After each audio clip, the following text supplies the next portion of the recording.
Okay, so thanks for the introduction, because I have a lot to cover, and that's 2 minutes that I'm saving. Okay, so I'm going to talk about multiple threads on the web, basically, different ways web browsers allow us to run our code in parallel in different threads.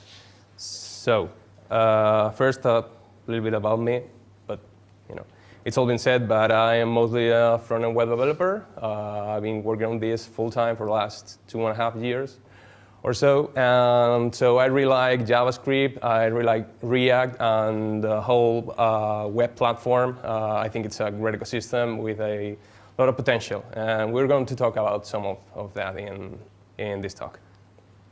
So let's just cut to the chase. First, I want to give you some reasons why I think workers are really important and something that we should all know about and put them to use. I'm going to give you a little bit of context for this. So 10 years ago, 2007, this is what most users saw. Windows Vista was just released, but most people were still using XP. And these were the phones of the year, all really cool. But as you probably know, almost exactly 10 years ago, this was launched, the iPhone, and this changed everything. I'm not an Apple fan in particular, but you have to give them some credit for the iPhone. It was truly revolutionary, and well, you know the story. It was a massive hit. So what happened with the iPhone? Oh, sorry. Okay, thank you. Just a second. I'm going to change that. Sorry about this. I think it's somewhere here. Okay, yeah, 1 minute. Okay, thank you. So the iPhone came out, and what happens was a change of expectations in the users.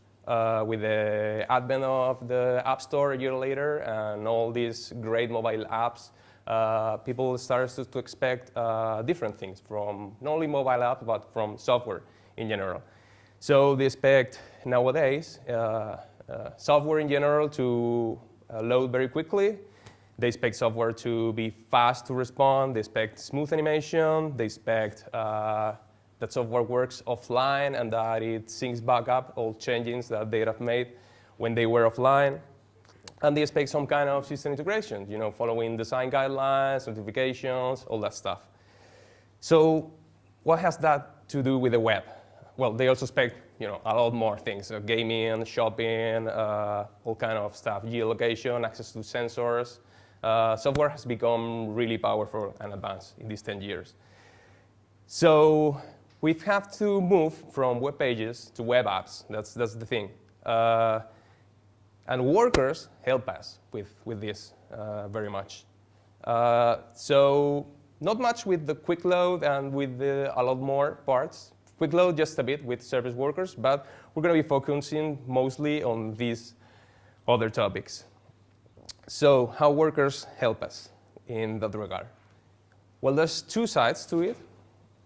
Regarding fast response and smooth animation, we'll have to look at the pixel pipeline in browsers. We'll take a look at that. And then for offline and sync and system integration, we have to use background tasks. And this is the other part we'll see. So how about the pixel pipeline? What is the pixel pipeline, actually? Well, as you probably know, the browser has to do a lot of stuff. It not only has to run our JavaScript code, which is a lot nowadays, it also has to obviously do style and layout operation, and it needs to paint stuff to the screen and composite all that together. So that's a lot of stuff. If we want smooth animation and fluid experiences, that means we need to go to 60 frames per second, sorry. So if you do some simple math, that means we only have 16 milliseconds to do all those steps. So, the browser is really busy, and we need to try to help him somehow. So how can we help him?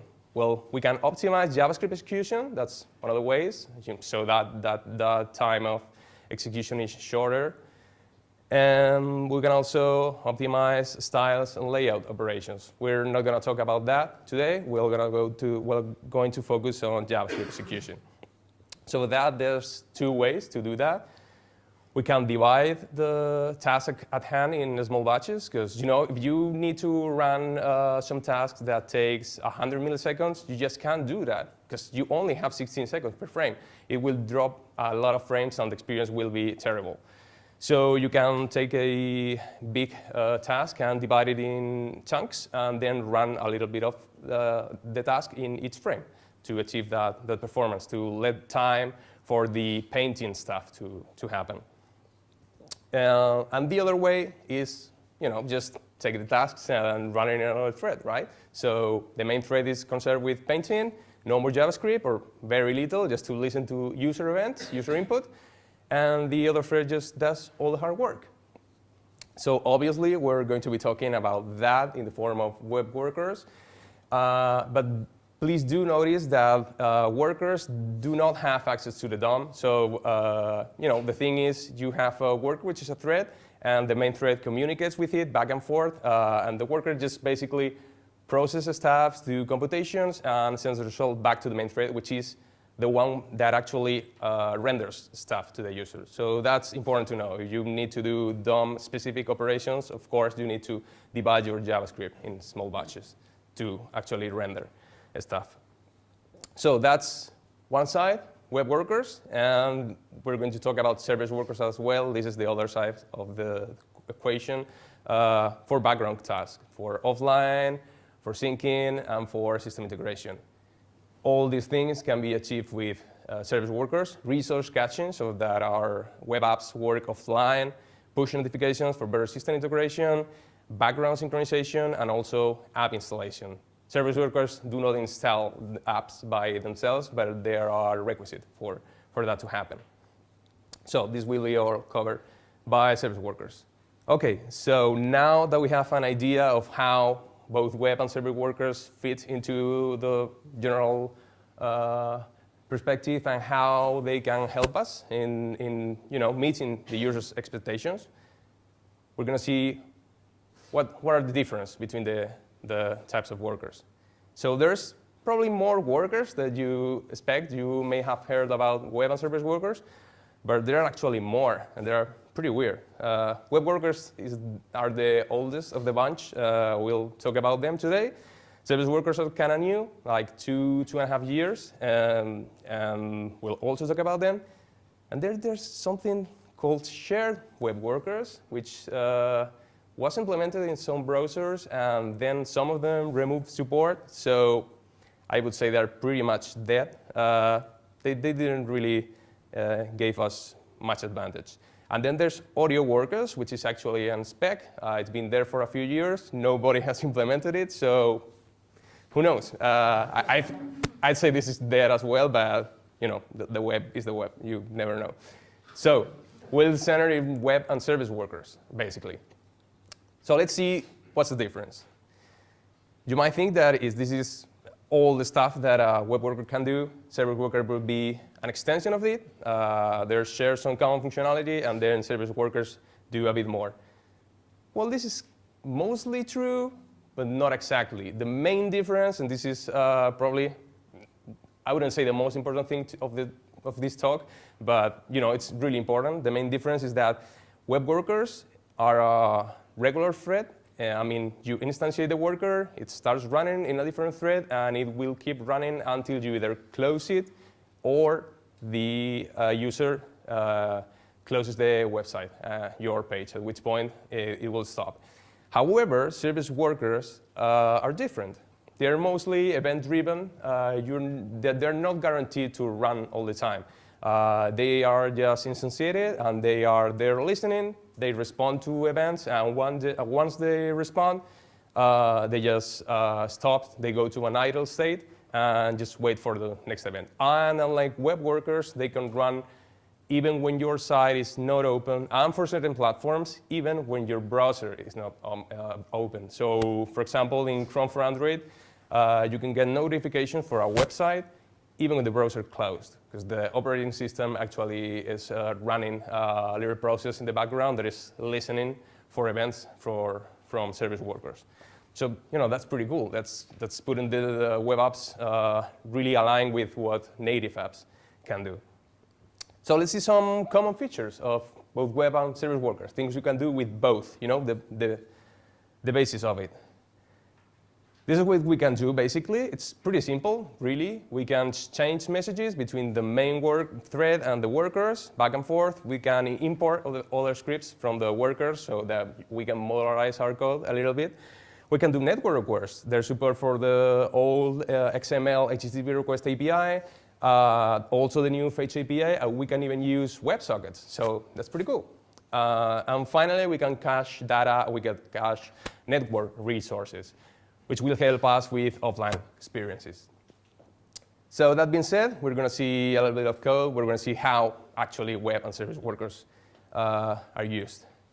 Main code will be in this green, blue, yeah, I'd say it's green. And then worker code will be in pink so that you always know what we're talking about. So web workers. How do you create a worker? Well, you instantiate the worker, and that's it. You pass it the worker file name, and that's really not much to it. That's all there is. From that point on, the worker starts and does whatever it's supposed to do. Now, we've said workers run in a different thread, and then all you really need to do is send stuff from the main thread to the worker. The worker will do some kind of operation, and then it will send back the result to the main thread, which finally will render it to the screen. So really, how do we communicate? Well, let's say post-message method is pretty simple. You call it like that, worker.postMessage, and you can send a string or an object also. Also some new data structures from ECMAScript 2015 or 16, I don't know. So some new ECMAScript, but we won't get into detail because we could be talking hours here. So let's say this is the main thread. We just sent a message. How do we listen to it in the worker? We just listen to the message event. It's not very complicated. So we listen to the event. We have a data key in the object that gives us the message. In this case, it was hello. And then we can do the same thing with the post message. We can send a message back to the main thread. And we can also close. The worker can close itself. And you might be wondering why it is this self thing. Well, as we've said, workers can access the DOM. They live in a different context, in a different thread. So there's no window object, actually, in workers. What we have is, the equivalent of window would be self. It's just a way to reference a way for the browser, for the worker to reference itself. You can omit that the same way you can write alert or window.alert. This is just the same. You could remove self, and it will work just as fine. So then, back in the main thread, we can listen to the message, and same thing, read the data and do whatever it is that we will need to do. We can also import scripts from a worker, as we talked about before. This is the syntax, pretty simple. Import scripts and all the files that you want to import. Same thing, notice the self there. And that's it, pretty much. The basis for workers is that simple. It's not much. A thread, gets stuff, puts stuff out, and that's pretty much it. So let's see a quick demo to see how that works. I actually recorded this to avoid some demo effect. So, and also to record it on a phone, which I think it's most people are accessing the web nowadays with phones. So we need to really consider that first. And one important point about workers is, this didn't make much sense some years back because you associated multiple threads with desktop computers, but even $100 phones do have multiple cores now. So we can take advantage of this in every device. It's very ubiquitous. So this is a little web app that I made that just finds prime numbers, which is an expensive calculation, especially if you go up to 100,000. And there are two buttons, one to run this in the main thread, one to run this in a worker. When we click on the main thread, which is going to happen now, as you see, the UI freezes completely until the process is done. However, when we run that in the worker, it's still fine. It worked fine. So we can really take I mean, you're not going to compute some prime numbers in your actual web app, but maybe you are sorting a big list of items, which takes time and power. So you can offload that work to the worker and take advantage of that and not block the UI. So about service workers, there's a lot of stuff with service worker. We're going to be looking at it rather quickly. You can obviously find more details online. I just want to give you an overview of all you can do. So you can create a service worker, different syntax, but same thing. You pass it the file name, and that's it. You probably want to wait till the page is loaded, because service workers are basically a network proxy. They will intercept all network requests from your page, either requests from JavaScript or requests that the page itself is doing. If you download an image in your site, this will be intercepted as well. So you might want to wait till the page is loaded so that it's loaded quick, and so the user sees something, and then start your service worker. It depends on your web app, but this is recommended in most cases. So the life cycle is like this. You have no service worker, you call the register method, and now the worker starts installing. If it fails to install for whatever reason, it will be retried in the next user visit. And if all goes all right, an install event will be triggered, and the service worker can listen to it and do stuff in response. And it's important that you notice this. There's a wait until method, and this is because, as we said before, service workers can become idle at any point. So you really need to tell the browser, hey, I'm going to run some tasks, so please wait until all this is done to put my service worker to rest, or whatever you want to do with it. So that method accepts a promise. Once the promise is either resolved or rejected, the browser knows that, OK, this is done, and I can do whatever I want with the worker. There's also an activation method. We won't go into much detail about this, but basically, the first time you enter a website, both methods are run one after the other. But on second visits, the thing is, the service worker actually serves the page, because it can cache network resources.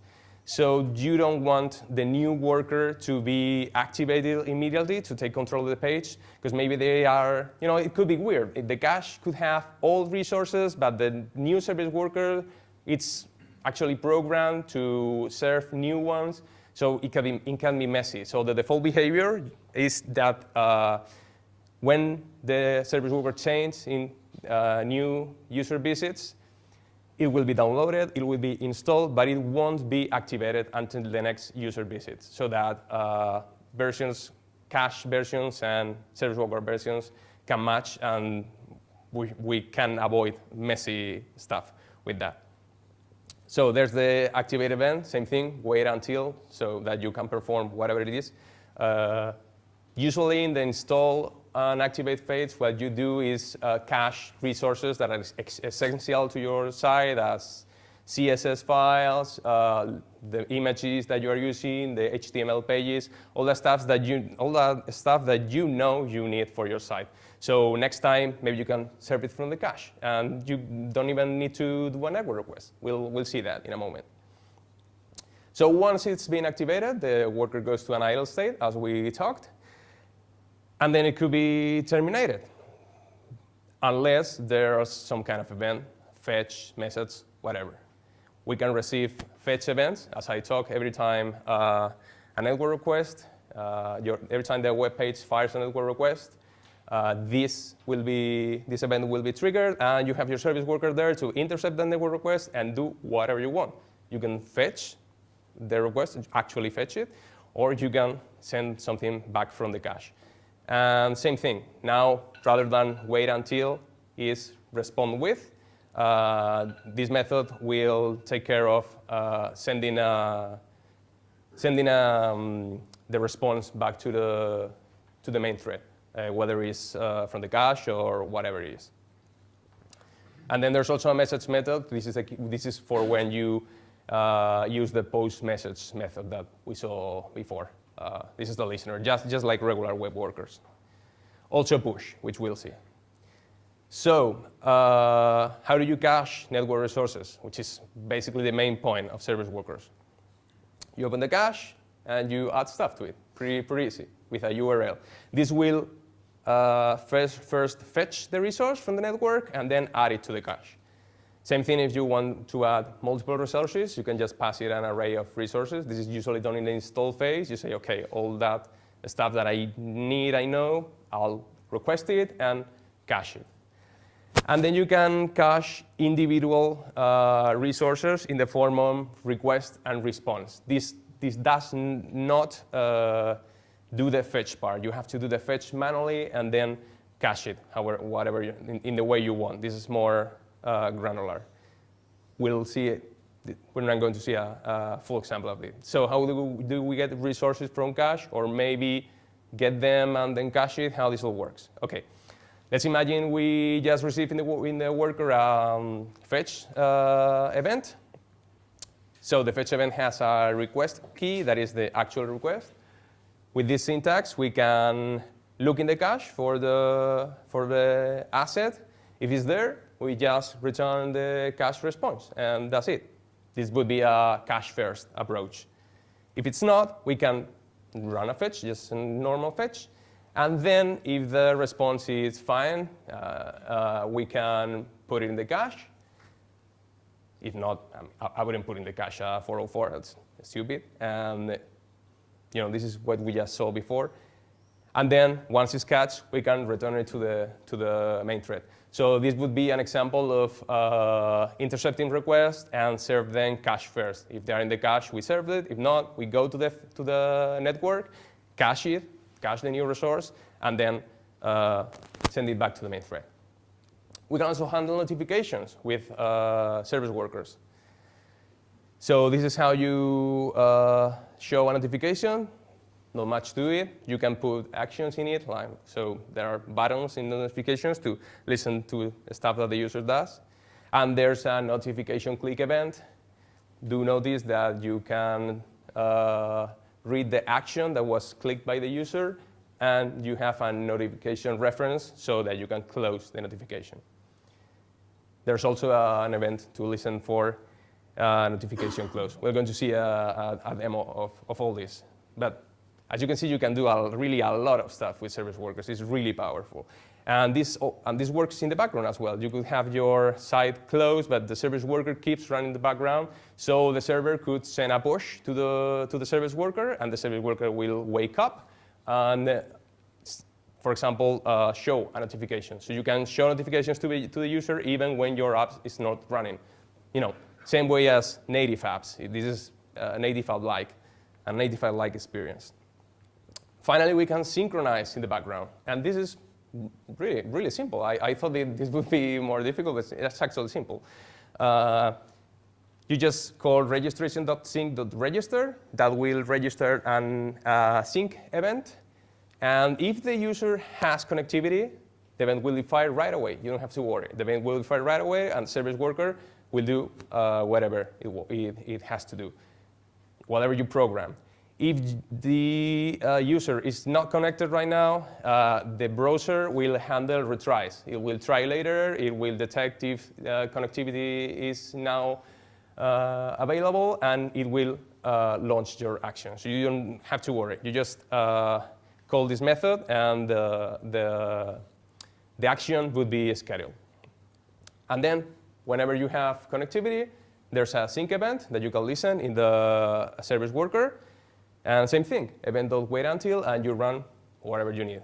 This could be used to run a messaging app in the form of a web app that actually saves your messages. Imagine you are offline, you write a message and click send. It will not fail. It will save your message, and by the time there's network connectivity available, the service worker will take care of it, and it will send the message to the worker, send the message to the server.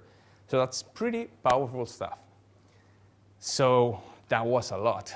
You can really do a lot of stuff, and I encourage you to there are a lot of resources online that you can read about to really get an idea of how all this works.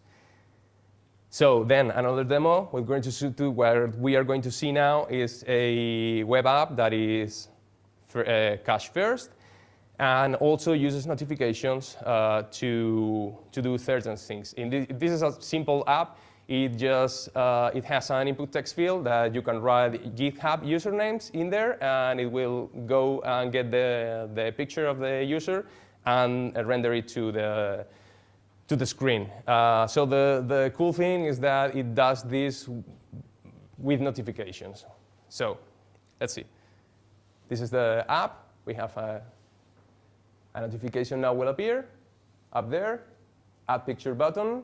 I can write npm, for example. I send the message, and as you can see, the browser window goes back in focus, and the image is actually fetched and shown in the screen. This will work even if the website, as I already said, is closed, and even if the browser is closed in the case of Android.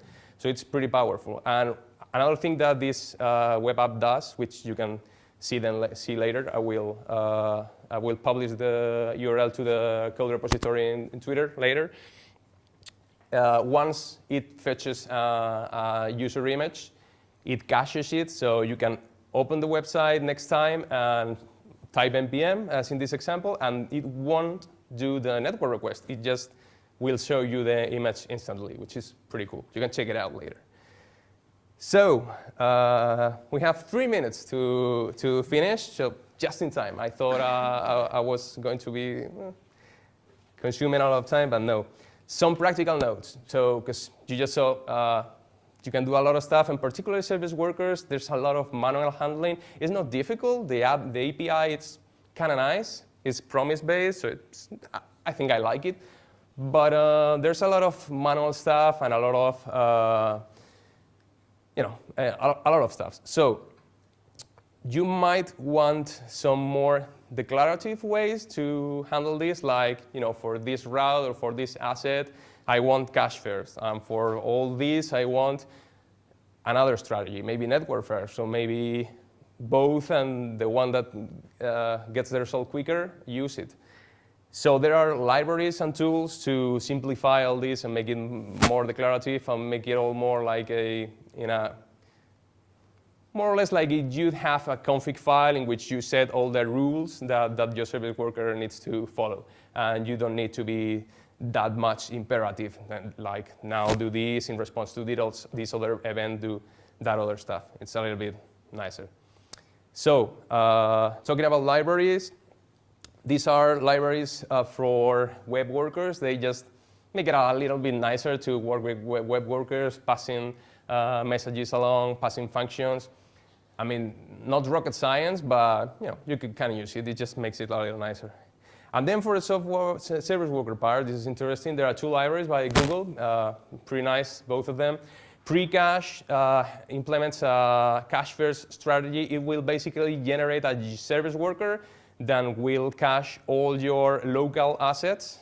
When we talk CSS, HTML files, images, what you know you need for your site, not dynamic content. So it will cache all that. This is called application shell sometimes. And it will serve that with a cache-first strategy. And you don't need to worry about anything. This will generate the worker, the service worker, and then you can extend it manually, but you will get a nice base. And then there's Service Worker Toolbox, which is more configurable, and it's more for dynamic content.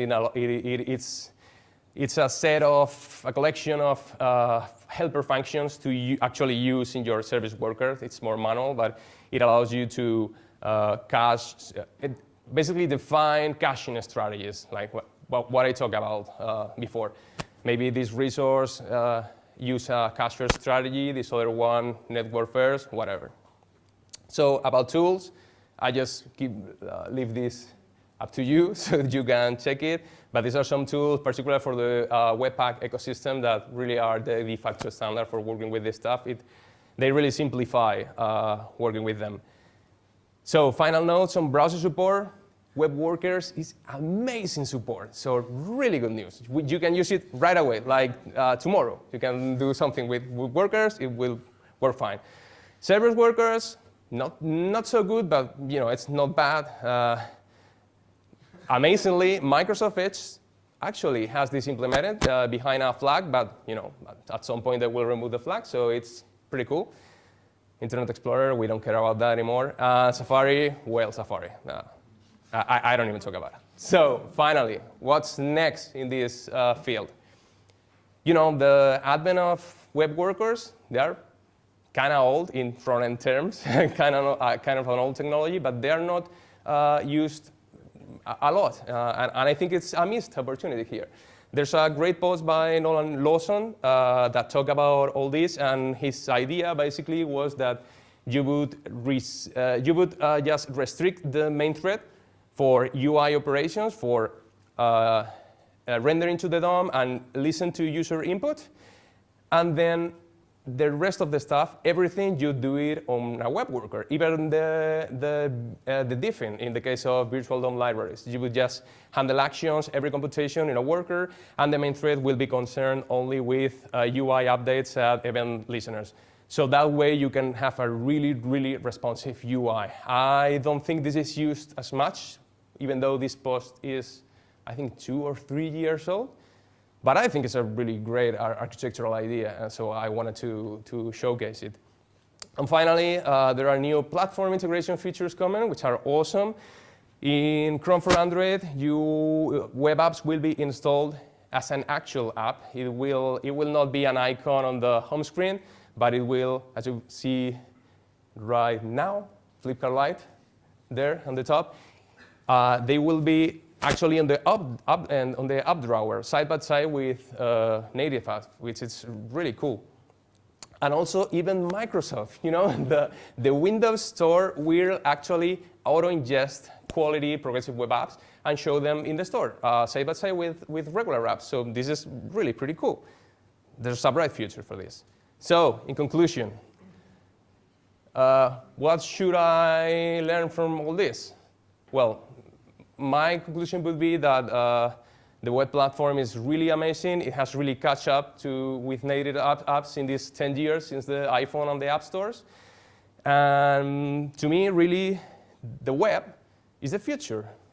And as you've seen today, with all that you can do on the browser support, the future is now.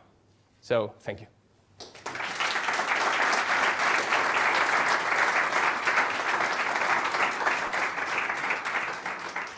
So you have any questions? In the meantime, this is my Twitter account. It's okay if you don't follow me, but go there because I will be posting the URL to the slides and the code repository, so you can check the stuff with more time. Guys, do you have any questions? No questions, really? Don't be shy. The first one. Does it? It's not supposed to. Oh, okay. Okay. For the camera to record. Great. Just a quick question. Do you know if there's an official way of handling cache invalidation in the examples you were showing? Yeah. About caching assets? Yeah, there is. You can use, as you said, these libraries of Service Worker Toolbox and Service Worker Precache. They allow you to define all those rules in an easy way. And the API, the Service Worker API behind it, and the Cache API, which is what is specific to service workers, also allows you to do that. One of the points of the activate event that we briefly saw, and maybe it wasn't clear what was the point of having an install and an activate event. Well, in the activate event, that's where you'd handle that. Because once the service worker changes, as I said, the service worker is installed, but it's not activated until the other one is thrown away, until the user next visit. So that activation phase would be the ideal time to, go to the old cache and put stuff out, add new stuff, and so it's tricky. I mean, the general idea is kind of obvious, but you need to be careful managing cache because it's a tricky business, and that's why there are libraries on top of it, because it's really kind of a low level. Of course, I mean, this is not C++, but it's kind of a low level API, the service worker API, and the cache API. So there's a lot of stuff around that. A very quick question, the last question.